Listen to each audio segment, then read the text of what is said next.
Los golpes al narcotráfico en este gobierno son históricos. 18.000 laboratorios destruidos. En promedio, cada 40 minutos se destruyó un laboratorio. 2.840 toneladas de cocaína han sido incautadas. El 60% de los golpes globales a la droga contaron con inteligencia colombiana. 47.000 hectáreas erradicadas. Cerca de 30.000 hectáreas en proceso de sustitución. Hoy son más de 14.000 criminales neutralizados. Nuestra lucha contra el narcotráfico no cederá. Comisión de Regulación de Comunicaciones.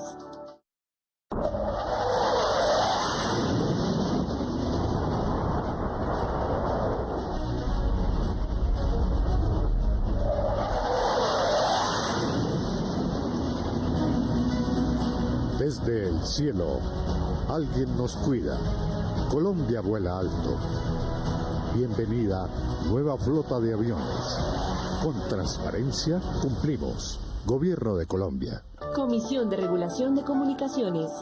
María se levanta antes de que salga el sol, trabaja por su familia y vuelve a casa a hacer cuentas para que todo alcance. Hoy, su historia, como la de más de 2.400.000 colombianos, empieza a cambiar con el aumento del 23% histórico al salario mínimo vital y la recuperación de las horas extras y los dominicales logradas con la reforma laboral. Porque cuando el salario alcanza, la dignidad también regresa a casa. Con dignidad cumplimos. Comisión de Regulación de Comunicaciones. Los derechos laborales ya no son un pedido extraviado, ahora son una ley de la República con millones de destinatarios, una ley que dignifica el trabajo de la gente que vive contra el reloj. La reforma laboral beneficia a miles de domiciliarios. Ellos dejan de ser invisibles. Adquieren derechos a la salud y la pensión, mientras las aplicaciones digitales asumen obligaciones. Con dignidad cumplimos. Gobierno de Colombia. Comisión de Regulación de Comunicaciones. La reforma laboral cambia vidas. Es inclusión, igualdad, garantía de derechos, elementos esenciales para derribar barreras que afectan el bienestar de la población con discapacidad. La reforma obliga a las empresas a contratar una cuota de personas con discapacidad. Son gente que se levanta todos los días a transformar sus vidas y cambiar a Colombia. Lo prometimos y con dignidad cumplimos. Gobierno de Colombia. Comisión de Regulación de Comunicaciones. El SENA es orgullo y patrimonio de los colombianos. Millones de jóvenes han encontrado en sus aulas el camino para acceder a la formación técnica de calidad. Los empresarios e industriales saben que un aprendiz fortalece el equipo de trabajo. Un pago justo a su labor es un gran impulso al desarrollo personal y profesional. La reforma laboral mejora las condiciones salariales de los aprendices. Con dignidad cumplimos. Gobierno de Colombia. Comisión de Regulación de Comunicaciones. Colombia es más grande.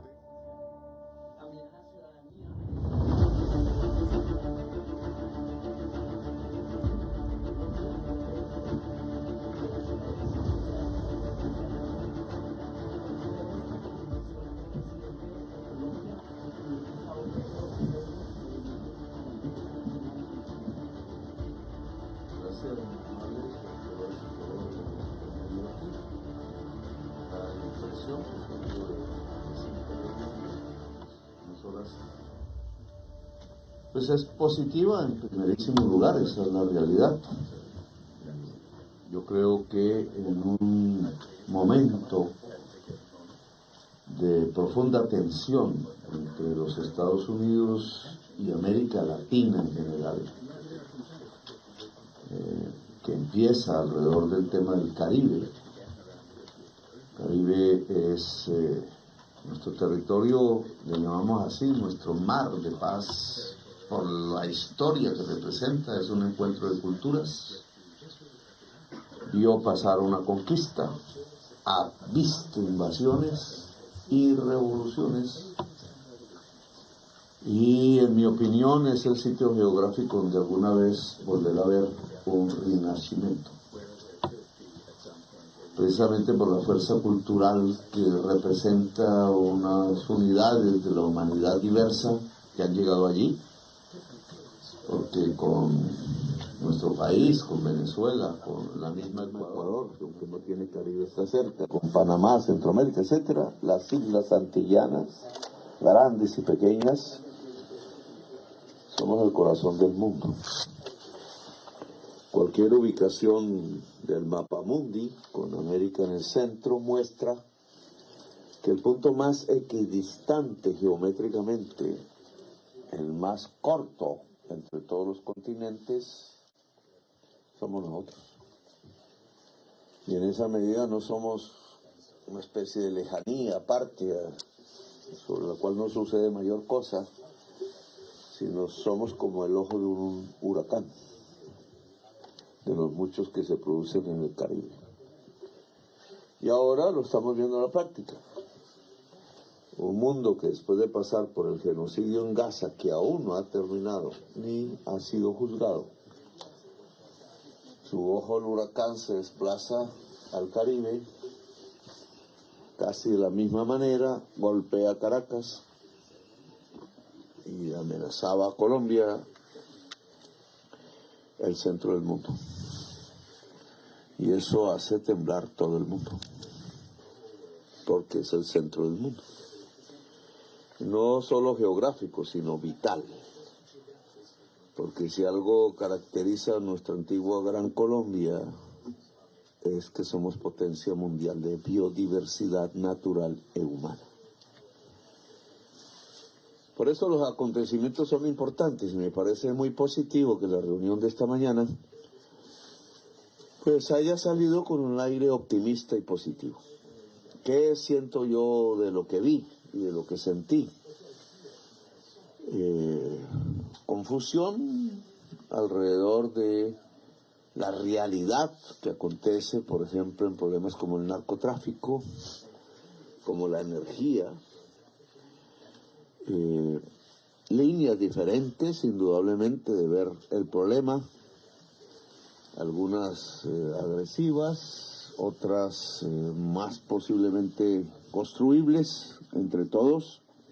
Nos agarramos de eso, que nos junta, no que nos separa. Y incluso en mi primera frase, cuando encontré al presidente Trump por primera vez en mi vida, porque no lo conocía, mirando las fotos de los presidentes de Estados Unidos, es que nos junta, estaba Lincoln ahí en la foto, la libertad. Podemos ser muy diferentes, civilizatoriamente hablando, históricamente hablando, pero lo que nos junta es la libertad. Y ahí comenzó la conversación. Se puede hacer un pacto por la libertad, se puede hacer un pacto por la vida. Vida y libertad hoy van juntas.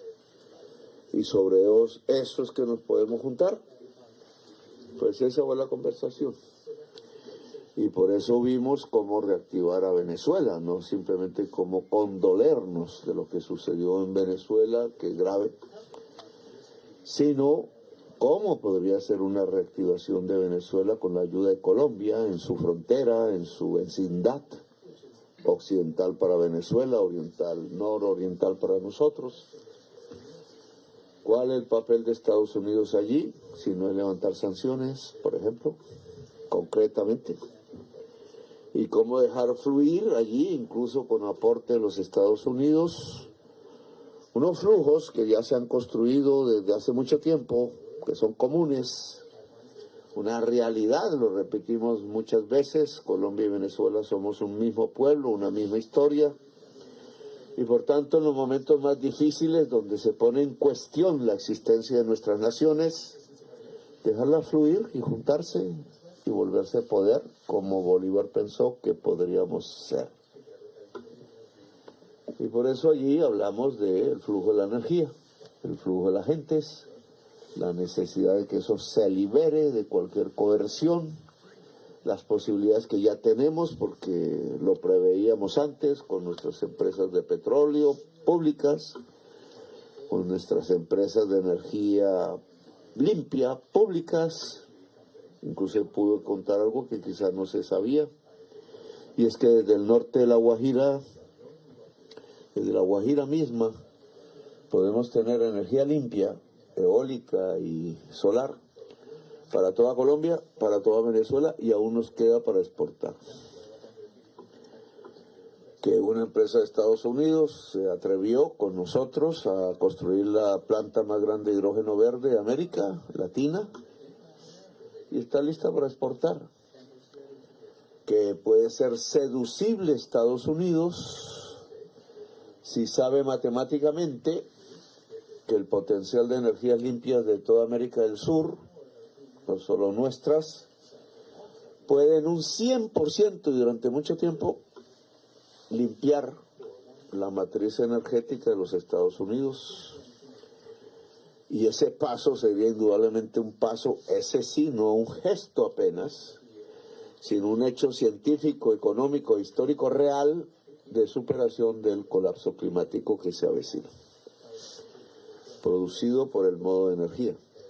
Y sobre esa base se puede construir cualquier pacto en las Américas.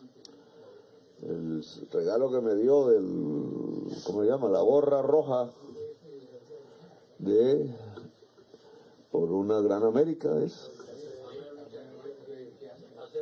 hacer América grande en español. Yo le puse con un esfero que había ahí, como una colección, le puse ese, hacer las Américas grandes. Y eso no se puede hacer sino sobre el respeto entre dos civilizaciones diferentes, porque América Latina es una civilización diversa en sí misma, y la civilización que aquí se ha venido construyendo también a través de una historia diversa y difícil, como todas las historias, y que eso se llama un pacto por la vida. Exactamente, es un pacto por la vida, y solo la libertad puede crecer en la vida misma. Entonces creo que ese es un paso pequeño, pero distensiona la posibilidad de una gran hoguera humana y vital, precisamente en el corazón del mundo. Y ahí la importancia de la reunión. Ahí dejaré. Gracias, presidente. Hemos hecho una selección de medios que van a preguntar, entre medios de Colombia y medios internacionales. Les pedimos que las preguntas las podamos hacer rápidamente para que el listado tanto de medios colombianos como de medios internacionales pueda llegar a su término. Así que voy a ir mencionando quién pregunta y quién se prepara para que el personal del auditorio nos ayude a llevar el micrófono rápidamente hacia donde se encuentra el periodista. Iniciamos con Paola Toro, de Colombia Noticias RCN.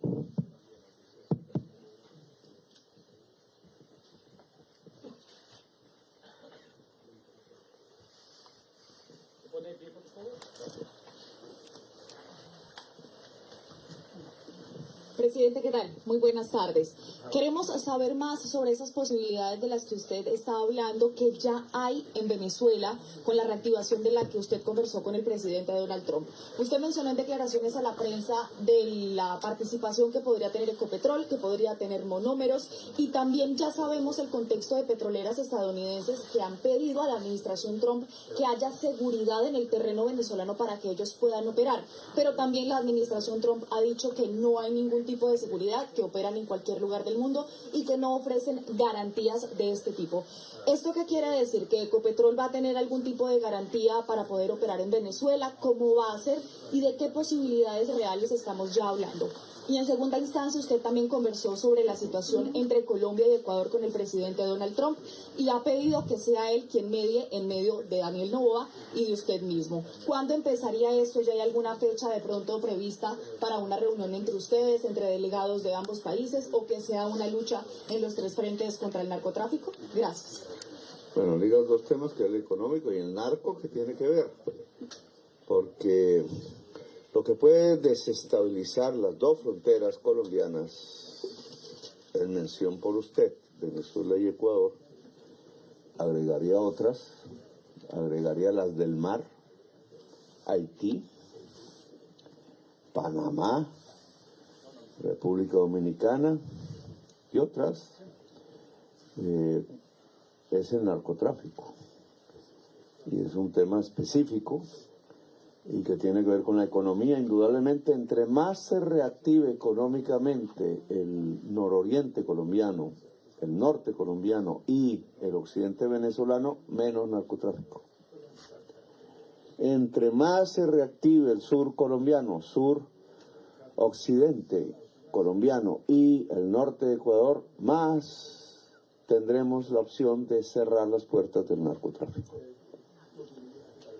Hay un juego que hay que implementar básicamente.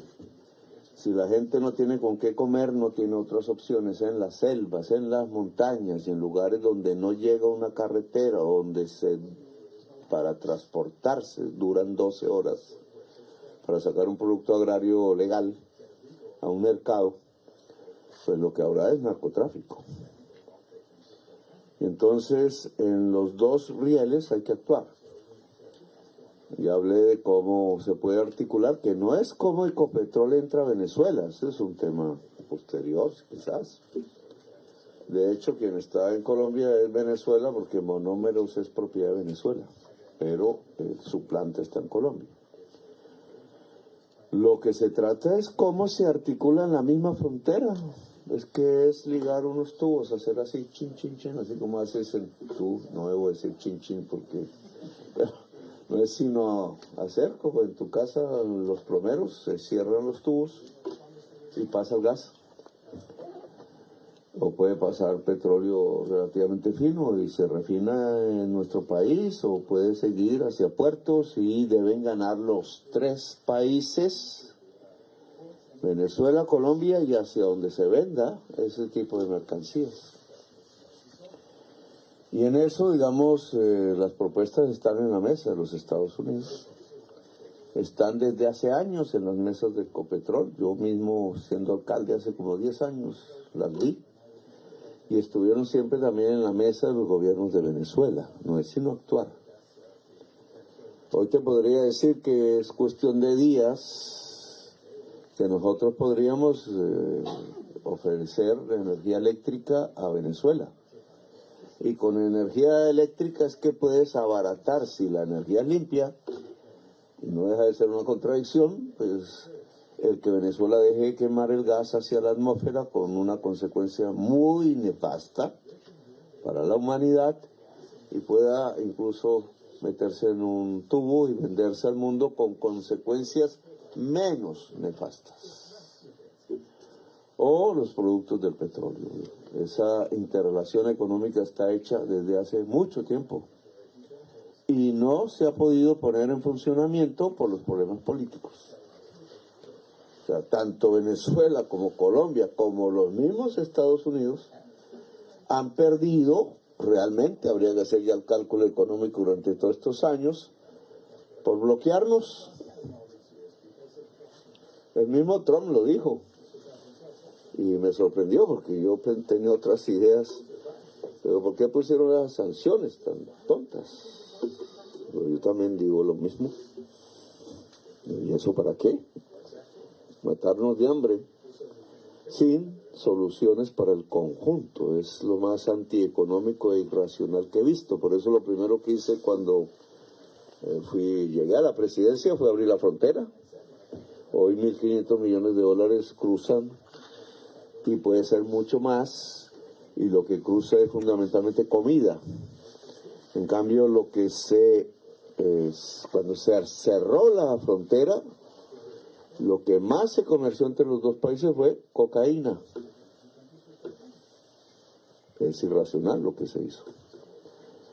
El trabajo sobre ya el narcotráfico, que hace usted una parte de su pregunta, pues volví a repetir lo mismo. Hay que ir sobre los capos. En Estados Unidos hay una creencia, incluso penetra cuerpos de inteligencia y la política, igual en Colombia, que los capos son los que andan de uniforme y fusil en Colombia, con los diferentes alias que tú como periodista colombiana conoces. Esa es la segunda línea. La tercera. La primera línea del narcotráfico no es la que te imaginas. La primera línea del narcotráfico vive en Dubái, en Madrid, en Miami. Lo conocen las agencias de los Estados Unidos. Le pasé sus nombres al presidente Trump, sus lazos más allá de sí mismos. Son los capos de capos, sus capitales están fuera de Colombia y hay que perseguirlos conjuntamente a través de una articulación de inteligencias de muchos sectores del mundo, y está propuesto y se está haciendo. Por eso hace el domingo que pasó, no hace sino 2 días, nosotros, con inteligencia naval colombiana, con inteligencia de la DEA, articulándolas, capturamos un submarino cerca de las Azores con 10 toneladas de cocaína adentro. No murió nadie. Su dueño, conozco su nombre en este momento y estoy esperando que lo capturen. Y no está en territorio colombiano. Y así, con un barco de 2 toneladas, también el día sábado. Es decir, que apenas en 2 días, 3, casi que hemos capturado, incautado 15 toneladas de cocaína. Sin muerto. Pero en la frontera con Ecuador hay decenas de muertos, calcinados. Son 2 métodos diferentes, 2 maneras muy diferentes de entender una lucha contra el narcotráfico. Una brutal interesada, que más bien lo que termina es promoviendo poderes mafiosos y narcotraficantes, y otra inteligente, que va y es eficaz. Y se lo dije al presidente Trump: si usted quiere un aliado en la lucha contra el narcotráfico, es contra los capos de los capos.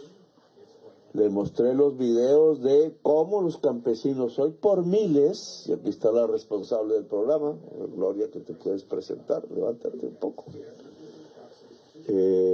está logrando que miles de campesinos arranquen ellos mismos de raíz la hoja de coca, la mata de la hoja de coca. Y esa es la manera más eficaz de erradicar. Lo demás es mentiras, porque cae un veneno encima de las hojas, no acaba la vegetación, la mata, la especie, y vuelve y nace más productiva. Y temas así que las trae la experiencia misma, que en Colombia es altísima, y que se junta con el mundo y se quiere ofrecer al mundo, y cuando se junta con inteligencias también con experiencia, somos eficaces. Por eso mi gobierno es el que más miles de toneladas de cocaína ha incautado en toda la historia de la humanidad. El que más ha extraditado personas colombianas por estar metidos en ese tipo de negocio, pero el que puede decir que menos mata como gobierno, el que puede decir que puede enseñar y puede aprender rápidamente, el que puede decir que tiene su mano ofrecida a Venezuela misma, a Ecuador, a México, a Inglaterra, a Emiratos Árabes Unidos, a Albania y al gobierno de los Estados Unidos, entre otros, para lograr derrotar una gran multinacional transnacional del crimen, cuyos grandes capitales no están en Bogotá, y cuyos capos, algunos colombianos, la mayoría no colombianos, podrían llenar de fentanilo el mundo, con el peligro que eso representa realmente para la especie humana, y podrían ser eficaces en detener los jefes de la gran transnacional del crimen que hoy tenemos, multinacional, como decimos los colombianos. Gracias, señor presidente. Pregunta David Colbert de CNN y se prepara Carlos Ruiz de RTBC Noticias Colombia. Les pedimos a los colegas que, por favor, solo una pregunta. David. Hola, muy buenas. Acabo de ver algunas fotos con usted y el presidente Trump y de verdad parecen ustedes como gran amigos. Y bueno, un mensaje del presidente que dice fue un gran honor, pero hace solo un mes, ¿no? Había una, como dijo usted, una tensión, ¿no? Una guerra de palabras. Entonces, ¿qué cambió? In English, if I can just briefly. If you look at the photos, it seemed that you and President Trump are great friends, that there are no differences between the two of you, and yet when we go back just a month, as you mentioned, there was a real tension between the two countries. So my question is, what changed? Creo que con algo de optimismo, sobre todo América Latina, que es donde primero tiene efecto este tipo de noticias, y yo creo que más lejanamente el resto del planeta, pueden ver otro camino. Hace un mes nomás, yo me remontaría cuando estuve en la Asamblea de Naciones Unidas en Nueva York, el año pasado. Lo que había era prácticamente ya la cercanía de una guerra total. Yo mismo me atreví a proponer en Naciones Unidas, bajo la inmunidad del Tratado de las Naciones Unidas, que parecía que no quedaba otra alternativa que construir un ejército de salvación y entrar a Palestina a defender Gaza. Eso obviamente fue recibido por quienes están desde otro punto de vista mirando el problema como una agresión, y no lo es. Si usted observa bien qué pasó en esos días siguientes, no por mí, no por lo que dije, sino por la realidad de la tensión mundial ante un genocidio, es que salieron multitudes en Europa y en Estados Unidos y en muchas ciudades del mundo, incluida Bogotá, Medellín, donde golpearon a nuestros manifestantes. Pero en el mundo salieron multitudes. Las palabras dichas en la Asamblea de Naciones Unidas por muchísimos dirigentes que fueron mostrando, incluidos europeos de la OTAN, que la salida del genocidio estaba aislada en la humanidad, se acompañó por multitudes en Europa, en América del Norte, en América del Sur, en Asia, etcétera. Palabras y multitudes. Y lo que había era dólares y misiles. En cuestión de días cambió. Y el mismo Trump le dijo a Netanyahu no más. Claro que tenemos que discutir mucho de lo que ahora acontece en Gaza. La solución no está ahí, pero ya no la lluvia de bombas que había antes. Y los centenares y centenares de niños que a diario morían asesinados. Sigue el debate y no voy a ahondar en esto porque no fue el tema de la conversación, pero muestra cómo en días puede cambiar el mundo. Decía un periodista neoyorquino muy famoso a principios del siglo XX. Entonces, lo que estás viendo ahora obviamente no tiene la misma importancia, la vi mucho en los días que siguieron la Asamblea de Naciones Unidas. Hoy hay un debate mundial para todas las civilizaciones del mundo. ¿Cuál es el papel de Europa? ¿Cuál es el papel del mundo árabe? En este momento, ¿cuál es el papel de Naciones Unidas cuando nos acercamos a una nueva elección de secretario general o secretaria? ¿Cuál? No mostró incapacidad, no es necesario una reforma. ¿Vamos camino a la barbarie sin Naciones Unidas o vamos camino a algo superior a Naciones Unidas que congregue más la hermandad humana, el diálogo de civilizaciones? Son temas que aquí no ni era la reunión para discutirlas, pero abres esos caminos. El presidente de Estados Unidos recibió en su casa a un presidente latinoamericano, no soy el primero, no seré el último, y hablamos de problemas concretos y de caminos conjuntos para solucionarlos. Él no cambió de manera de pensar en muchos temas, yo tampoco, pero es que ¿cómo se hace un pacto? Un pacto no es entre hermanos gemelos. Un pacto es entre contradictores que pueden encontrar los caminos de una hermandad humana. ¿Y se puede hacer en días? Sí, yo vi hacer la paz en Colombia. Yo mismo fui protagonista en 3 horas. Y me volvió presidente de Colombia. Presidente, muchas gracias. Pregunta Carlos Ruiz de RTBC. Se prepara Karen de Jong de Washington Post. Gracias, señor presidente. Pues yo entiendo perfectamente que usted no vino a hacer una gestión personal, pero el hecho de que usted salga optimista, positivo de esta reunión con el presidente Trump, ¿cree que el presidente Trump cambió de opinión frente a lo que pensaba de usted hasta el punto de que, por ejemplo, lo va a sacar de la lista Clinton, de la lista OFAC? Yo no pregunté eso. Usted sabe, conoce mi vida y sabe que buena parte de mi juventud no ha necesitado ni de bancos ni de chequeras. Entonces eso no me preocupa mucho. Sí le dije que es entre libres. Y uno no puede actuar bajo chantajes.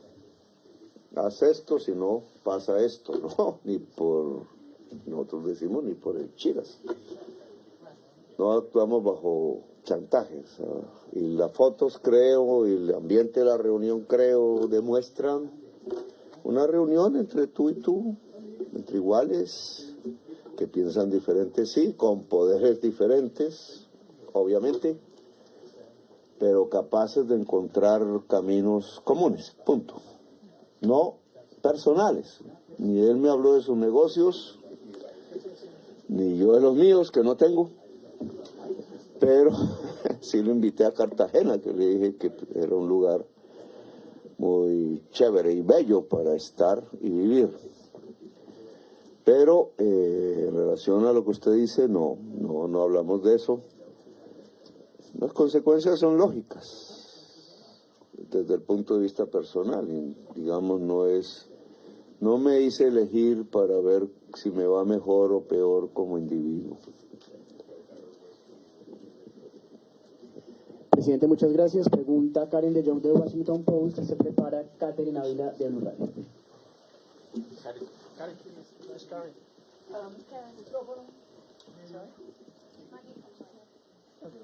Thank you. Last year, when things were not going very well between you and President Trump, the United States said, President Trump said, that he was canceling all United States aid to Colombia. And you later responded that you were canceling intelligence cooperation with Colombia. Are those things off the table now? Thank you. Yo nunca cancelé, dije, anuncié sí, pero nunca cancelé las cooperaciones entre inteligencias porque las amplié. Dado la característica multinacional de los flujos hoy de sustancias psicoactivas que he pedido a Marcela, que está aquí, también puede presentarse aquí. Marcela Tovar es científica de las más reconocidas en el mundo en relación a estos temas de lo que se llaman sustancias psicoactivas, que es ahora nuestra embajadora en Viena y allá tiene que librar en la Comisión de Drogas de Naciones Unidas una batalla. Porque lo que tiene que decir qué es sustancia psicoactiva, qué es negativo para el ser humano o más o menos negativo, qué es un veneno mortal, es la ciencia. Nada más, no es el prejuicio, es la ciencia. Y ese es el papel que tiene que librar en ese seno de discusión de la humanidad, que está atravesado por mucho prejuicio y por una historia que en Estados Unidos se conoce más incluso que en Colombia, sobre persecuciones que no debieron darse y persecuciones que hay que dar a fondo. Un capo de capos del narcotráfico debe ser perseguido hasta en la ciudad más lujosa del mundo. Punto. Si la idea de libertad de mercados impide esa persecución, no estamos haciendo nada.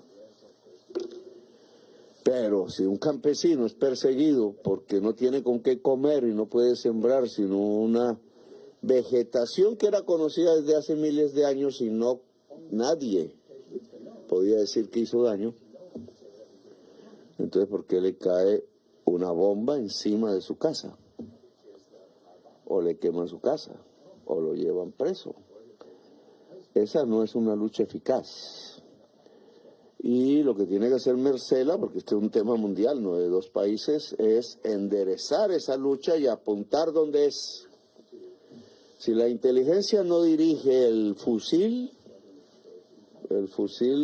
apunta incluso contra ti mismo. Pero si la inteligencia dirige el fusil, sabe a dónde apuntar. Y no se apunta al pobre, que no tiene la culpa. Se apunta al poderoso, que hoy puede dominar el tráfico de mujeres, de niños, de órganos, de armas, de sustancias supremamente venenosas como los insumos del fentanilo, el internet que llaman oscuro, al cual solo se puede entrar si eres mega millonaria, y lo que ves es la barbarie contra la especie humana por placer. Todo ese tipo de adicciones que no tienen que ver sino con la incapacidad de amar y la soledad absoluta que ciertos sistemas sociales construyen sobre el ser humano, importante para consumir, pero no para sentir, pues te lleva a estas situaciones graves. Y entonces esto se resuelve con ciencia, con acción y con amor. Cómo la sociedad de los Estados Unidos deja que un sector muy importante de su sociedad consuma fentanilo, que hoy nos atemoriza a todos. No soy científico, no soy psicólogo, pero yo podría decir que hay un camino, y es con mucho amor, no con seres solitarios sin amor. Y es un poco mi consejo, pero bueno. Gracias, señor presidente. Gracias. Pregunta Catherine Ávila de Blue Radio y se prepara Eric Basal de Político. Presidente, buenas tardes. Estamos en vivo para Voz Populi de Blue Radio. Le pregunto, usted, tengo entendido que llevó cifras para demostrar que las mediciones de la ONU sobre los cultivos de hoja de coca en Colombia pues son erróneas. A Colombia se desertificó en materia de lucha antidrogas. Hablaron de la posibilidad de volver a certificar al país en ese sentido. Y le pregunto también, a usted lo incluyeron en la lista OFAC, argumentando que su política de paz había promovido la producción de drogas en el país. También están investigando a su esposa. Al ministro Benedetti le hablaron de pruebas jurídicas en algún momento para haberlo metido en esa lista. Si hubiera pruebas jurídicas no estaría aquí hablando. Entonces eso no existe. O sea, yo estoy en la lista OFAC, en mi opinión, por lo que dije en Nueva York. Han intentado construir eso, pero fracasan una y otra vez, y esa no es la materia de lo que yo quiero hablar aquí. Ya escribiré un libro. Pero el tema concreto es, la FARC no funciona como un instrumento antinarcotráfico si no es complementada por una persecución de capitales a nivel mundial. Lo demás es simbólico. Produce unos daños personales, pero no acaba el narcotráfico, como ya lo sabemos. Y entonces, ¿cómo perseguir los capitales de los capos a nivel internacional? Ese es el objetivo que me parece fundamental. Y cómo capturarlos. Punto. Una utilización política de este tipo de instrumentos no lleva sino a dejar en la impunidad el verdadero narcotráfico. Y en eso, digamos, hay que impedir que en el afán político que tienen las sociedades, en sus luchas políticas, en su propia divergencia, se utilicen tratados internacionales e instrumentos que tienen un objetivo para resolver otro. Porque al final terminaremos en una confusión que hace inservible los instrumentos que hemos construido para luchar contra el narcotráfico propiamente. Entonces, digamos, el tema OFAC no nos interesa a nosotros, ni como familia. Y lo que nos interesa mientras seamos gobernantes de mi país, en el periodo en que el país ordenó que fuera presidente, es que podamos dejar un camino mejor de lo que venía recorriendo Colombia. Las cifras de un DOC, que es la primera parte de tu pregunta, un DOC, un ODOC, bueno, como se llame, del Consejo de Drogas de Naciones Unidas, son malísimas desde hace más de una década. Y uno de los temas de acuerdo con los Estados Unidos, su gobierno, es que tiene que haber una verificación científica independiente. Si nosotros decimos nuestro campesinado va a sustituir arrancando de raíz las matas de hoja de coca y reemplazarlas por cacao, coca o café, se verifica científicamente y no por nosotros, para no engañarnos. Si de verdad lo que hemos propuesto es que en corto plazo, marzo, acaba de salir un comunicado, aquí estando en Colombia, de una de esas organizaciones que viven de eso y se arman y son violentas, que ya está dispuesta en marzo a que se quiten 10.000 hectáreas, 30.000 hectáreas de hoja de coca. Eso es el 10% de lo que suma la UNDOCO. Solo una. Yo lo que quiero apenas regrese a Colombia es ni siquiera que lo digan organizaciones armadas, sino desatar un movimiento campesino, social campesino, que se libere con o sin permiso de cualquier organismo armado que aparezca ahí financiado precisamente por la cocaína, sus dueños, porque la cocaína no financia, sino los dueños de la cocaína.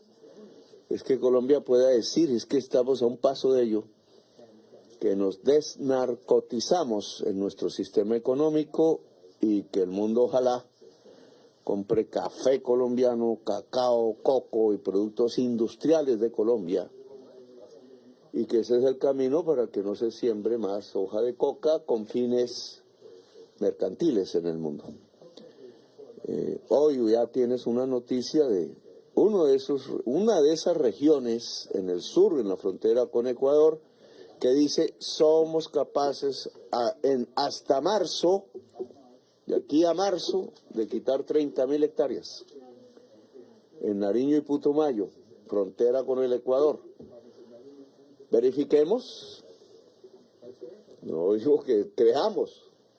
No. En marzo se verifica.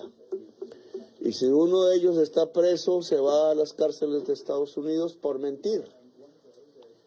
Pero si llega a ser cierto, Colombia ha descubierto un camino pacífico para erradicar los cultivos de hoja de coca y puede ser mostrable a los países que tengan ese problema y a quienes consumen. Pues Colombia no consume cocaína. Los porcentajes son mínimos. Ni fentanilo, ni produce fentanilo. Los consumidores en gran número, en donde estén, sus gobiernos tienen que analizar el porqué del consumo. ¿Qué lleva un ciudadano o ciudadana, joven a veces, a perderse en el mundo del fentanilo? ¿Por qué se suicida y por qué hay suicidio en masa? Tema en el que no me puedo meter porque yo soy el presidente de Colombia y no de otras regiones del mundo. Gracias, señor presidente. Pregunta Eric Basail, de Político, y se prepara Luis Eduardo Maldonado, de Caracol Noticias. Muchísimas gracias. Muy buenas tardes, señor presidente. En cuanto a la desertificación de Colombia, articuló el presidente o el secretario Rubio algunos datos, algunas cifras, algunas metas que tiene que lograr Colombia antes de que cambien la designación en la lista de majors. Muchísimas gracias. Yo no conocía personalmente a Rubio. Había ahí algunas personas que conocía, una, y la de mayoría no. Pero la conversación fue con Trump. básicamente eso, y de lo que dijo Trump en la reunión es que él no cree en sanciones, que no las ve en este caso particular, no las ve racionales. Y yo creo que tiene razón, es lo mismo que yo pienso. Este no es un camino de sanciones, este es un camino de libertad. Eso me enseñó Simón Bolívar y creo que enseñó aquí también Washington. Este es un camino de libertad y es sobre la base de la libertad que se construyen las verdaderas soluciones. Lo demás no construye sino un camino en donde no queda sino el explosivo, la bomba, los muertos y la sangre. Bueno, gracias.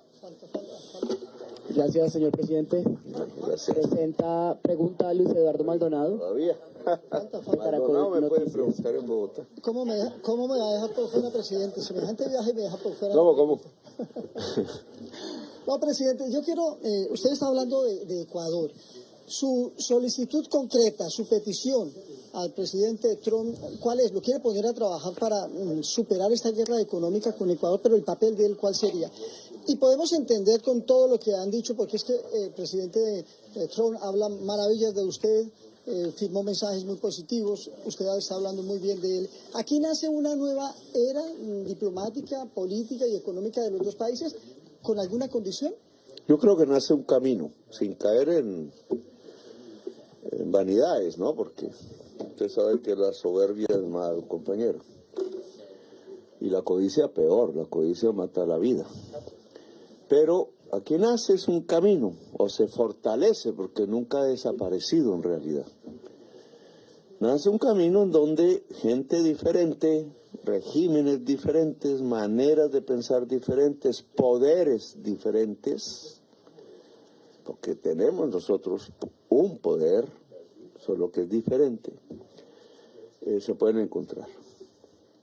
No hay necesidad de boxear, no nos golpeamos, no nos arruñamos, nos sonreímos.